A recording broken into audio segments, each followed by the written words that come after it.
Bom dia, boa tarde, boa noite. Independente do horário que você esteja assistindo esse vídeo, eu espero que o seu dia esteja sendo bom. Se não tiver, que a gente possa tornar ele um pouquinho mais interessante, pelo menos, através desse material que nós preparamos para vocês. Eu me chamo Camila, o meu currículo vai estar disponível nessa plataforma em que você acessou o conteúdo, mas, resumidamente, eu sou advogada, professora, estou conselheira estadual pela OAB Mato Grosso, onde também estou vice-presidente da Comissão da Diversidade Sexual e sou mestranda em Política Social pela Universidade Federal de Mato Grosso.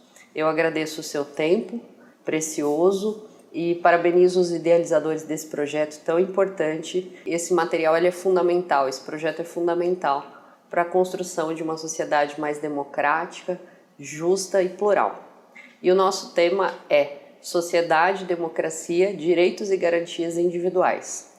São vários elementos dentro desse tema que me incumbiu falar com vocês, e o tempo é curto, então nós não vamos conseguir fazer um percurso histórico mais profundo a respeito dos teóricos e filósofos que trataram sobre o Estado, para nós entendermos como é que nós chegamos ao estado de coisas especificamente do Brasil hoje.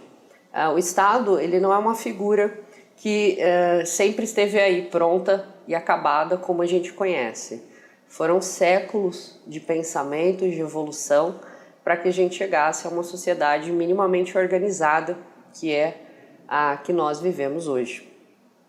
Então é imprescindível falar um pouquinho sobre os teóricos do Estado, que pensaram o Estado há muitos séculos.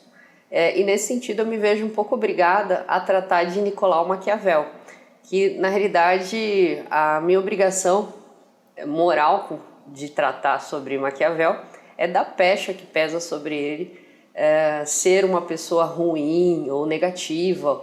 Sinônimo de maquiavélico geralmente é associado a pessoas que têm eventualmente um caráter duvidoso. Mas, na realidade, Nicolau Maquiavel, em 1500, ele veio com um pensamento bastante descolado dos filósofos e teóricos anteriores, como Platão, por exemplo. Naquela época, as pessoas elas viviam num idealismo que não correspondia à forma com que o Estado se apresentava. Em 1500, a gente estava descobrindo o Brasil, né? Estavam sendo descobertos, e Maquiavel já estava se descolando de um pensamento do dever ser para o ser. Então Maquiavel ele viu o mundo como ele era. Ele até se propunha a falar sobre a verdade real das coisas. E a verdade real das coisas naquele tempo era de um mundo, um local em que ele vivia, a Europa, né? Maquiavel é um florentino, e não era exatamente harmônico. Eles viviam num considerável caos e guerra e luta por poder o tempo todo. Então, quando ele escreveu O Príncipe, que é quase uma cartilha, uma espécie de cartilha ou roteiro para se governar, longe de ser uma pessoa ruim, Maquiavel tentou ali pontuar elementos que pudessem, através do Estado ou governante, tratar daquela sociedade de uma maneira mais positiva, no sentido de estar inscrito, nesse caso, no Príncipe, formas em que o governante pudesse lidar minimamente com a desarmonia social que ali pairava. Então, Maquiavel não tem exatamente um caráter ruim ou nada disso. Ele só se descolou dos ideais religiosos, por exemplo, e desagradou muito o clero em razão disso, mas não era uma pessoa ruim. Mas Maquiavel ele não é um dos teóricos que eu me proponho a tratar com vocês nesse vídeo hoje. Na realidade, eu vou tratar dos teóricos contratualistas. Nós vamos entender por que eu estou chamando eles de contratualistas. Não é eu que estou chamando. Eles são assim reconhecidos porque acreditam que há necessidade de um contrato social firmado entre o governante e a sociedade, um pacto social. E os teóricos que nós iremos conversar a respeito são Thomas Hobbes, John Locke e Jean-Jacques Rousseau. Então, Hobbes não nos via como seres sociáveis, racionais e pacíficos, mas sim pessoas que estavam no estado de natureza. E esse conceito é muito importante, porque o teórico seguinte também trata dele. Não só o seguinte, né? John Locke e Jean-Jacques Rousseau também falam sobre o estado de natureza, mas veem os homens por uma perspectiva diferente de Hobbes, que nos via naquela situação de guerra de todos contra todos. Isso fazia necessário, então, através do Estado, outorgando poderes ao Estado, para que as pessoas pudessem viver com mínima harmonia e não ficassem o tempo todo preocupados com o que o outro ia fazer contra si. Naquele tempo, evidentemente, não havia propriedade privada regulamentada, direito positivado, nada disso. Então, a proposta de Hobbes era que as pessoas outorgando esse mandato ao governante, mas não pela forma legítima como nós conhecemos, mas por um contrato social onde eles abdicavam de todos os seus direitos e se concentravam na figura de um soberano.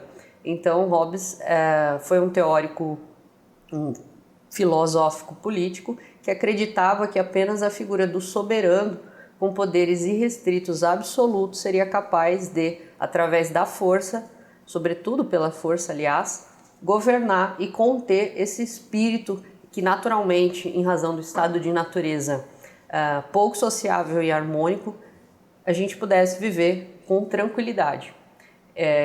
Hobbes dizia que os homens eles não tinham prazer nenhum na companhia uns dos outros e que na realidade haviam 3 causas para a discórdia, que seria a competição, a desconfiança e a glória. E os homens movidos por esses sentimentos acabavam criando essa guerra de todos contra todos, né? Então, a obra O Leviatã é uma obra muito conhecida, bastante densa, em que Hobbes basicamente propõe que as pessoas naquela época, pensamos em 1600, né?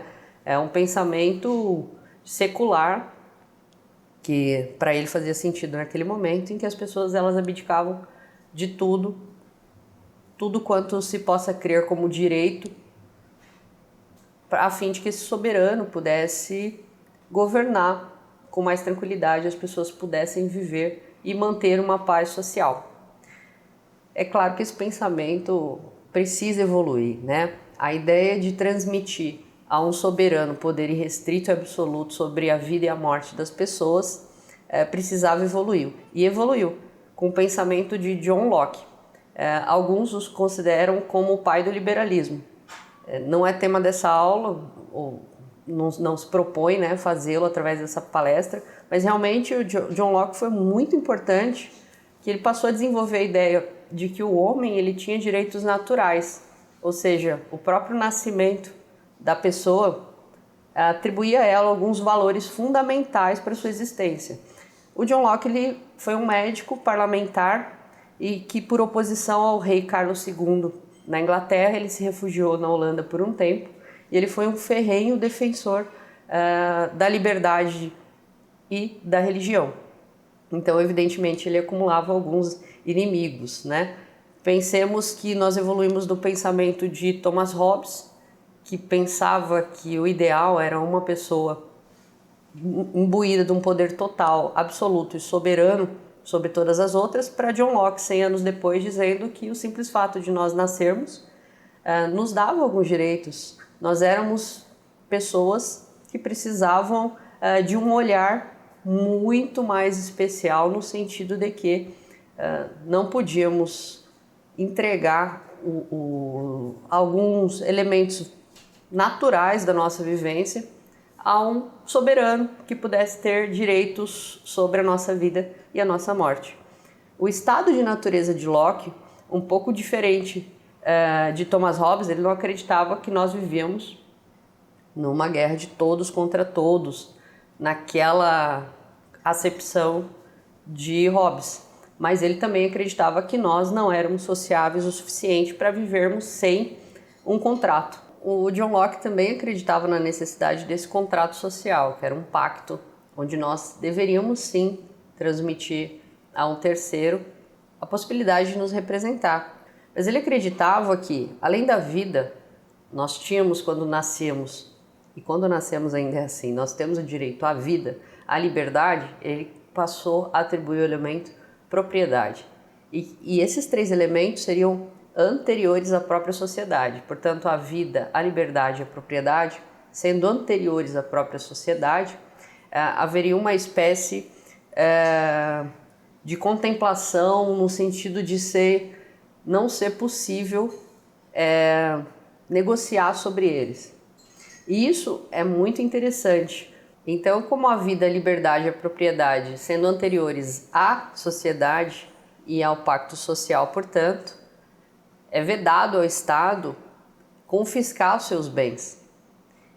E isso sendo anterior a esse pacto, faz surgir uma reflexão a respeito de quem seriam essas pessoas, né? Que então passaram a ter direito sobre a terra, sobre a propriedade, antes que se fosse feito um pacto social. Sempre que eu digo pacto social e contrato social, eles não são sinônimos. Nós vamos ver aqui em Jean-Jacques Rousseau, Rousseau compreende que o pacto social é a forma com que nós acordamos em viver socialmente, mas isso não está necessariamente expresso em um código de normas como a Constituição Federal, por exemplo. Então, é um pacto sobre como nós vivemos e toleramos determinadas coisas, aceitamos determinados comportamentos socialmente. Isso é um pacto de convivência, por assim dizer. Já o contrato social, como o nome sugere, ele vem a ser algo muito mais palpável, no sentido de existir elementos ali inscritos em algum código, em algum tipo de cartilha, normas de conduta. Então, o contrato, diferente do pacto, que é algo que nós acordamos socialmente, mas sem necessariamente estarmos vinculados ou ter uma referência positivada. E quando eu digo positivada, como sou oriunda do mundo jurídico, quando nós dizemos que algo é positivado, é porque ele está inscrito em algo que você pode ir lá consultar e você vai conseguir identificar os seus direitos e como proceder em determinados casos, tá? Então, antes de haver qualquer contrato social nesse sentido, o John Locke nos traz a ideia de que a propriedade ela é anterior e a importância da propriedade ela realmente ganha um destaque imenso. Jean-Jacques Rousseau ele trata do estado de natureza diferente de Hobbes, absolutamente diferente de Hobbes, que pensava que nós éramos lobos de nós mesmos. Jean-Jacques Rousseau entende que nós, na realidade, temos sentimentos de empatia. O ser humano, ele é naturalmente propenso a viver em sociedade, porque entende Rousseau. Ele é um ser sociável e que vai se transformando ao longo do tempo. Nós não chegamos ao estado em que estamos hoje de alguma cooperação, de solidariedade, mas nós passamos por fases dentro da história da humanidade que foi nos tornando pessoas mais sociáveis. Essa dinâmica do homem está presente em Rousseau, mas ela não está presente em Hobbes e Locke, por exemplo. E como disse para vocês anteriormente, Locke falava da propriedade. Ele veio com o elemento propriedade de maneira muito forte. E o Rousseau, a crítica maior de Rousseau é a propriedade privada enquanto geradora de desigualdades. Há uma frase atribuída a Rousseau, um pensamento que eu vou tentar transmitir a vocês. Rousseau dizia assim, que o verdadeiro fundador da sociedade civil é aquela pessoa que, primeiro, cercado de um terreno, colocou uma placa, escreveu seu nome e encontrou pessoas suficientemente simplórias para acreditar nele. Então a propriedade privada adviria de alguém muito esperto, que colocou o nome em uma plaquinha, cercou determinado território e disse, isso é meu. É interessantíssimo isso, porque se a gente pensar que, quando contrastado ao que Locke dizia, isso nos leva a uma reflexão de como é que se formou, como é que se distribuiu a terra. E a gente vai ver durante essa conversa que no Brasil isso é um problema que até hoje a gente não conseguiu resolver minimamente. Ouvimos falar de redistribuição e distribuição de terra a cada novo mandato as pessoas se comprometem a fazer uma redistribuição mais justa e igualitária. Então veja, esse é um problema que atravessa a humanidade há séculos. Rousseau viveu ali em 1700 e quase chegou até a Revolução Francesa, mas sem dúvida influenciou muito aqueles que estavam vivendo aquele período histórico, né? Então, contextualizando toda essa conversa, nós passamos de Maquiavel rapidamente, Thomas Hobbes em 1600, John Locke também viveu um período de 1600, 1700 e Jean-Jacques Rousseau. É muito tempo, são muitos séculos e anterior às grandes revoluções, ou no meio delas. Então são pensamentos que contagiaram aquelas pessoas naquele momento histórico. E a questão da propriedade é algo muito importante, do meu ponto de vista.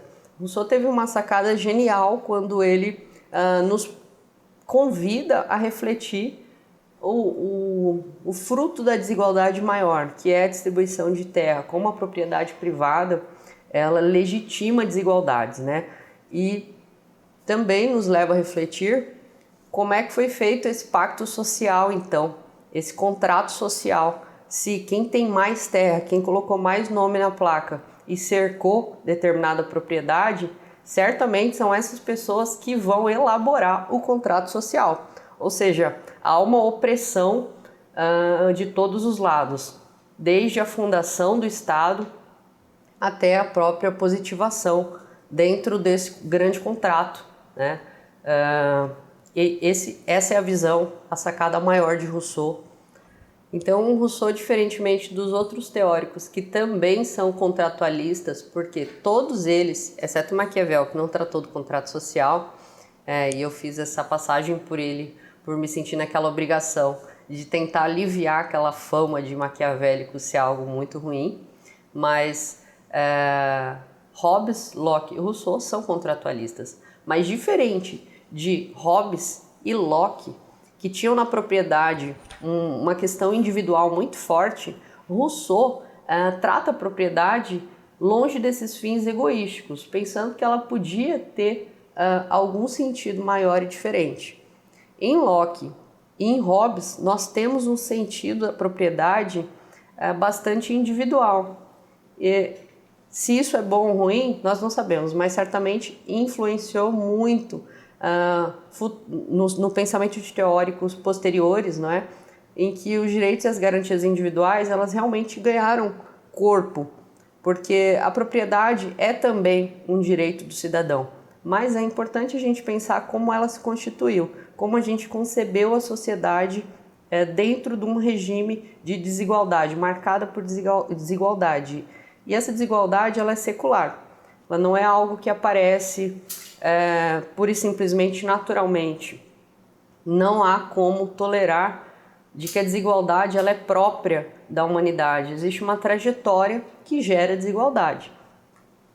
Então, pensando toda essa gênese histórica sobre a teoria de Estado e a formação do Estado dentro desses períodos históricos, nós passamos ao Estado brasileiro e a sua construção democrática.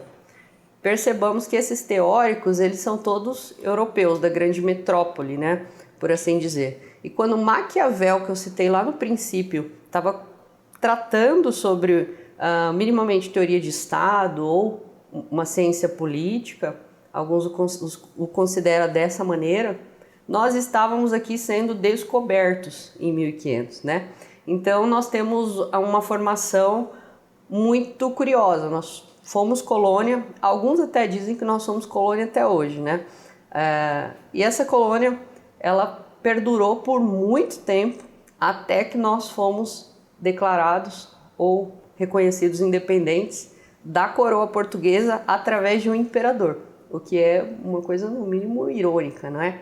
Nós declaramos independência, a pessoa que gritou independência nesse solo em 1822 era o imperador da coroa anterior que nos colonizavam.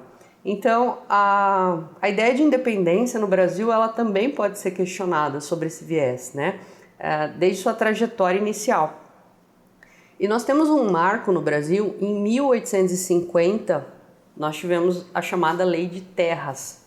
A Lei de Terras, ela verdadeiramente instituiu e regulamentou a propriedade privada no Brasil. A Lei de Terras, então, vem de encontro a um dos primeiros atos dentro do que nós podemos conceber como contrato social. Vejam, o contrato social era debatido secularmente por outros teóricos, né? E a gente vai avançando por caminhos em que o contrato social é cada vez mais imposto socialmente e imposto, claro, por aqueles que detinham poder. Então, em 1850, a Lei de Terras, que instituiu a propriedade privada no Brasil, ela é anterior à abolição da escravidão. E aí isso explica algumas questões que nós podemos, através de dados, conhecer hoje.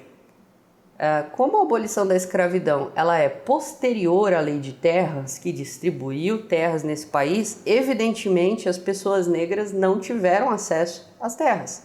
Nós conseguimos identificar no Brasil pessoas de famílias, de gerações que possuem quinhões de terras que nos remetem a 1800, por exemplo, desde a época em que foi instituída a Lei de Terras. Então, não é uma curiosidade, não é algo natural que as pessoas negras não tenham geograficamente uma fração maior dentro do Brasil. Isso é importante a gente dizer.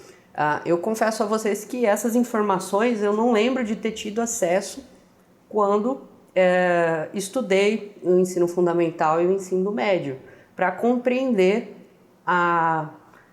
esse ciclo de desigualdade que se produz e se reproduz socialmente, né? Então ele é muito anterior a muita coisa, né? 1850 nós instituímos a Lei de Terras no Brasil e em 1888 a escravidão teria acabado, né? Por que eu digo teria acabado? Quando de um dia para o outro, através de muita luta, claro, mas também de uma demanda pós-revolução industrial, as pessoas negras são libertas, nós passamos a ter uma mão de obra necessária ao capitalismo e à burguesia de pessoas pretas. Era necessário que se empregasse as pessoas. Então, do que se conhece as lutas da classe trabalhadora travadas por condições melhores de trabalho, as pessoas trabalhavam 12, 14 horas em ambientes absolutamente inadequados. E isso, é óbvio, foi depois que nós abolimos a escravidão. O que nos leva a outra obviedade de que a mão de obra ela era maciçamente de pessoas negras. Então os negros eles foram escravizados nesse país e depois que foram libertos, eles verdadeiramente fundaram o país no sentido de estrutura física, prestação de serviço, braçal. Então as pessoas negras têm uma contribuição histórica imensa, mas infelizmente são colocadas num local de invisibilidade, como a gente assiste hoje nos espaços de poder, né? Sempre estiveram ocupando locais subalternos dentro dessa hierarquia social que nós instituímos no Brasil. Então, não é sem razão tudo que nós vivemos. Esses elementos históricos nos explicam algumas coisas. Outra curiosidade é que quando as pessoas negras foram libertas, cogitou-se indenizar os donos de escravos e não as pessoas escravizadas. Olha só, as pessoas foram escravizadas por muito tempo e quando elas finalmente conhecem o gosto da liberdade, elas são atravessadas por um pensamento de que aquele que as escravizava é que foi penalizado, ele que perdeu, né? E isso revela um sentimento que explica também muita coisa que a gente assiste hoje, mas felizmente através deste material, de outros materiais, de trabalhos e movimentos que a sociedade tem feito, se esforçando para corrigir alguns descaminhos aí dentro da nossa história, né? Então nós passamos depois de colônia, independência, abolimos a escravidão E aí nós passamos a uma oligarquia liderada pelos grandes latifundiários e tivemos o que estudamos com alguma tranquilidade nos livros de história, a República Café com Leite, né? Onde ainda existia muito o voto de cabresto, que é a compra de votos e o abuso do poder econômico. Compra de votos e abuso de poder econômico ainda é um elemento que é característico da nossa sociedade hoje. Muitos políticos ainda são condenados por compra de votos e abuso do poder econômico. Mas naquela época não havia regulamentação, esse contrato social, por assim dizer, não era bem estabelecido. Então isso acontecia com muita naturalidade. E a participação popular, ela foi gradual. Após liberdade, alfabetização, as mulheres apenas passaram a poder votar na era Vargas em 1932. Então nós caminhamos vagarosamente a uma ideia de sociedade democrática. Então o Brasil ele viveu períodos de descomprometimento das classes dominantes com relação à sociedade de uma maneira geral, né? E a base do nosso contrato social é essa a história dela, né? Nós vamos chegar aí a 1988, Constituição Federal, chamada de Constituição Cidadã, pós-período ditatorial. Nós vivemos sob uma ditadura em que os direitos, eles que já eram bastante frágeis, foram ainda mais sufocados, inviabilizados sobre esse período. E sobre a Constituição de 1988, é interessante fazer uma menção de que ela surgiu após muita luta da sociedade civil, especialmente através de um movimento denominado de Diretas Já, que foi encabeçado por um mato-grossense muito conhecido, que é o Dante Martins de Oliveira. Então, o direito ao voto, a possibilidade de participar diretamente das eleições, não é algo que nós ganhamos. Às vezes, algumas pessoas podem ter a impressão de que os direitos eles são concedidos gratuitamente, ou como ele não viveu, participou de nenhuma luta por algum direito em que ele exerce hoje com tranquilidade, soa quase como uma banalidade, como se tudo isso sempre estivesse aí.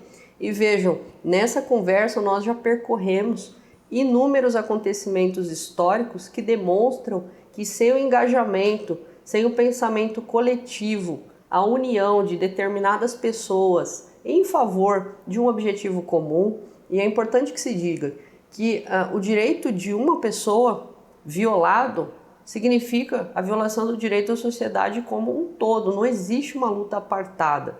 É claro, existem movimentos e lutas específicas, mas elas são atravessadas por uma ânsia em viver uma sociedade mais justa, democrática e igualitária. Portanto, as lutas sociais, elas não são dissociadas umas das outras. As lutas das mulheres pelo direito ao voto, é evidente que não beneficiou apenas as mulheres. Quando as mulheres vêm, participam do processo eleitoral, quem ganha é a sociedade. Quando nós integramos pessoas que historicamente sempre estiveram excluídas da participação em sociedade, nós temos uma sociedade então mais sólida, com mais dificuldade de sucumbir em determinados momentos de crise. E a crise, ela existe. Dentro da sociedade em que nós vivemos, a crise é algo que de tempos em tempos ela aparece. A mais fácil de nós percebermos é a crise econômica. Quando ela bate a porta, não há quem não a reconheça. Mas, geralmente, ela vem acompanhada de possibilidades de rupturas democráticas, porque somos deixados levar por determinados discursos que nos desunem, ao invés de compor, fazer com que a sociedade cresça, se solidifique, não é? Então a Constituição Federal, ela veio e é chamada de Constituição Cidadã, a nossa Carta Magna, não sem razão. Ela veio depois de um período de sufocamento de direitos e garantias individuais fundamentais para o exercício da cidadania.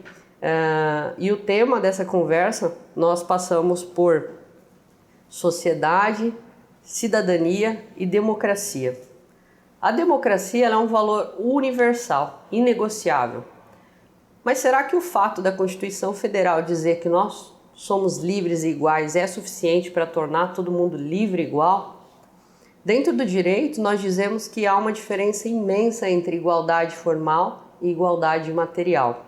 A igualdade formal é aquilo que está escrito numa folha de papel. Nós somos todos livres e iguais. A igualdade material ela vem de encontro à realidade das coisas. E aí, vocês podem ver que eu estou tentando tornar Maquiavel um cara benquista. Maquiavel se propunha a enxergar o mundo, a ver a verdade real das coisas, da sociedade. E eu chamei Maquiavel para esse ponto da minha fala, porque a realidade nos mostra que nós não somos iguais. Temos outra ideia muito difundida, e aí ela cai muito bem para esse material, para esse projeto, que é quando a igualdade nos descaracteriza, nós temos os direitos de ser diferente. E quando a desigualdade nos inferioriza, nós temos direito de ser iguais. Nós somos pessoas diferentes. Mas quando isso descaracteriza a nossa essência, ser quem nós somos, quando isso é objeto de inferiorização com relação ao outro, nós temos o direito de ser tratados iguais, mas também respeitados nas nossas diferenças. E parece haver uma contradição entre o que está escrito nessa folha de papel, que não é uma simples folha de papel, ela é verdadeiramente um local seguro onde a gente deve se refugiar e permanecer vigilantes na garantia dos nossos direitos, que é a Constituição Federal. E ela abre espaço para a criação de direitos e lutas políticas e sociais, depois de um período sombrio da história brasileira. Mas como é que a gente vai universalizar direitos em uma sociedade tão desigual? É por isso que esse projeto se faz necessário e tantos outros. Porque apesar de estarem previstos esses direitos, essas possibilidades de participação e engajamento social, isso não faz automaticamente com que a sociedade seja justa, democrática e igual.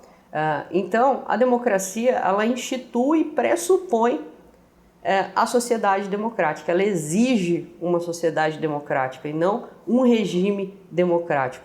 A professora Marilena Chaui, ela diz algo sobre a participação popular, sobre a cada 4 anos haver alternância de poder. E ela diz algo nesse sentido, de que na realidade não há alternância de poder. O que há é uma indissociável ideia de que o poder está sempre vazio. O poder é da sociedade. Não há alternância de poder a uma pessoa a outra, a um partido a outro, a um regime a outro.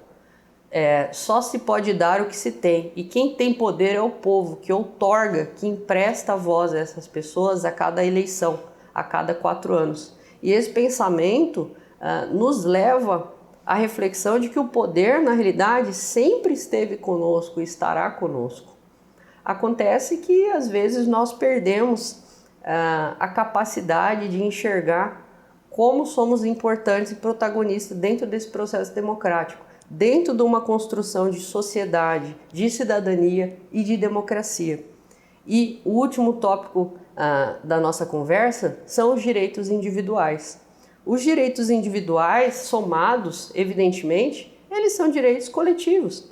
Quando eu disse anteriormente que um direito de uma pessoa, quando ele é desconsiderado, quando ele é violado, ele afeta toda a base social-democrática, isso é verdadeiro.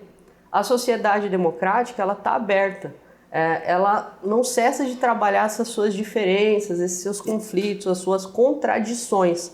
Mas, dentro de uma sociedade democrática, a contradição, a oposição, ela é necessária. Nós não podemos confundir oposição e contradição com ódio, com inviabilizar a existência do outro, com adversários quase que mortais. Dentro da sociedade democrática, ela tem em seu núcleo ideias e posicionamentos distintos uns dos outros. E isso não significa dizer que ela está em crise. Não, ela está em pleno trabalho. Ela exige ampliação de representação e participação, que vai gerando novas práticas, até a esse ato político da construção da democracia, da cidadania. Dentro dessa perspectiva de democracia, os sujeitos políticos eles não são simples votantes, eles são eleitores. E há uma confusão sobre o que seria então o papel do cidadão. Quem é o cidadão? O cidadão ele é peça-chave para essa engrenagem democrática funcionar. Ele desempenha muito mais que um papel de eleitor. Ele participa do pensar coletivo. Ao contrário de teóricos que nós trabalhamos, que às vezes tinham um pensamento que hoje pode nos parecer limitado, e a gente sempre precisa lembrar que talvez o pensamento que hoje estejamos aqui entendendo como correto, daqui a 100 anos, os próximos teóricos do Estado e pensamento da sociedade podem vir e desmontar tudo isso.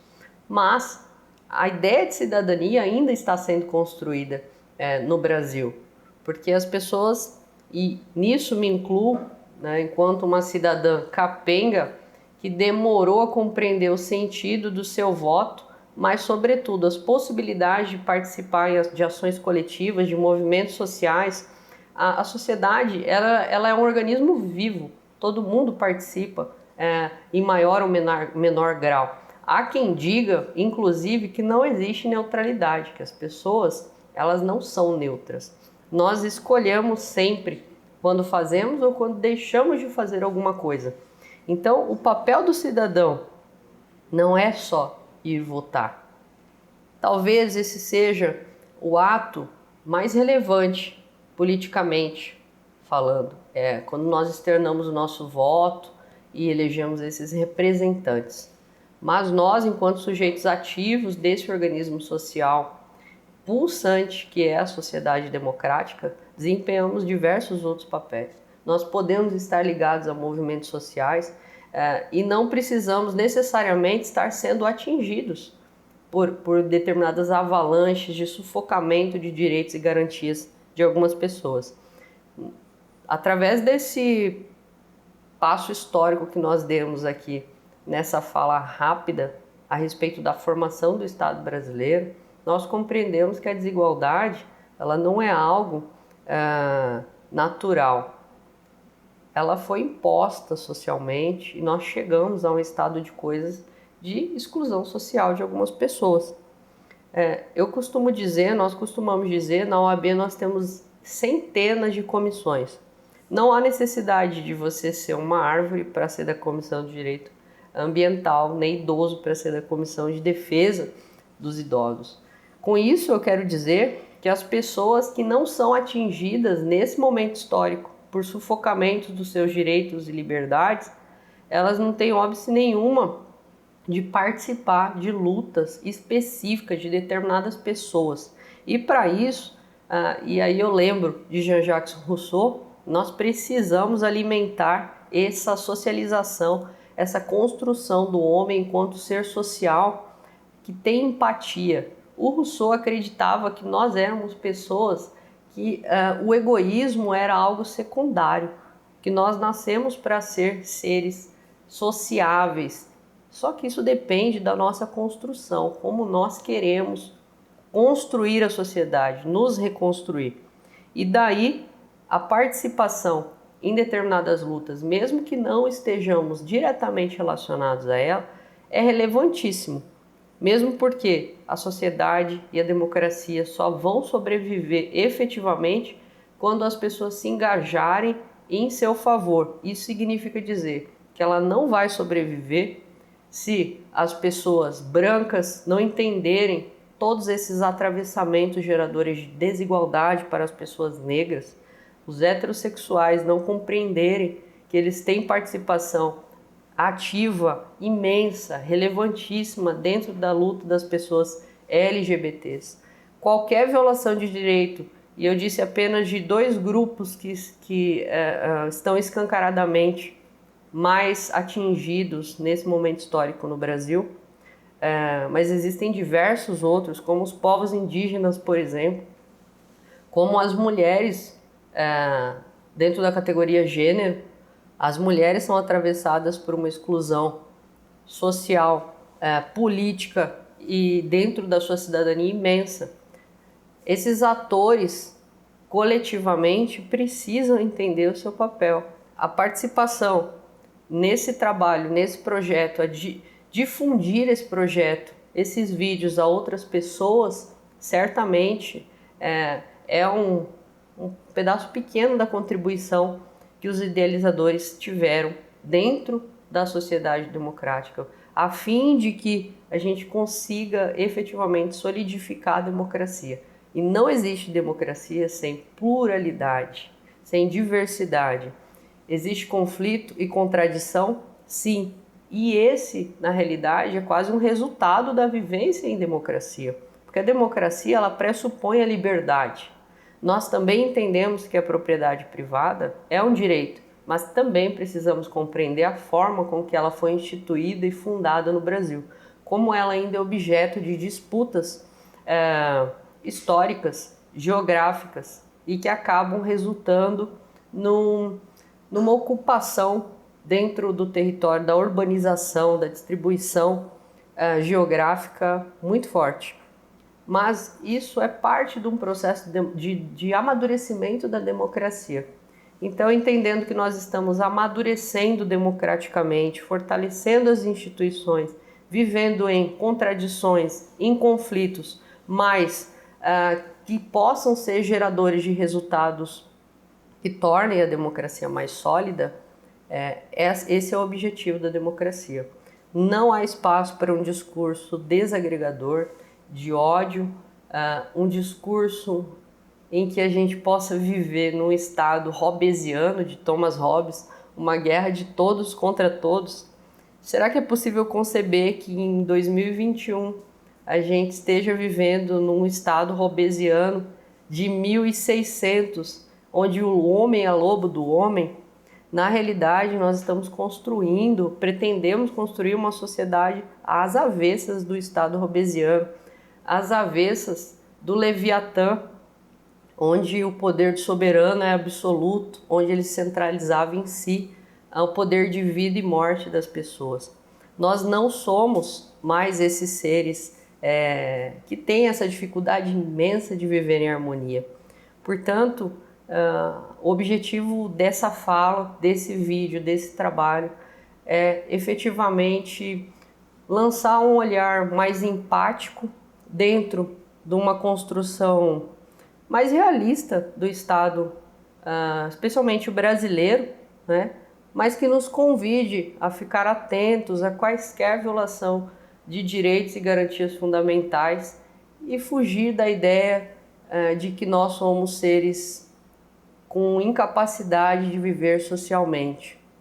Que possa sempre reinar entre nós um espírito democrático que nos convide a viver de maneira plural, diversa e muito rica. Eu agradeço mais uma vez a oportunidade de poder falar com vocês, de estar incluída nesse projeto e que venham muitos outros. Seja muito proveitoso a todos. Obrigada.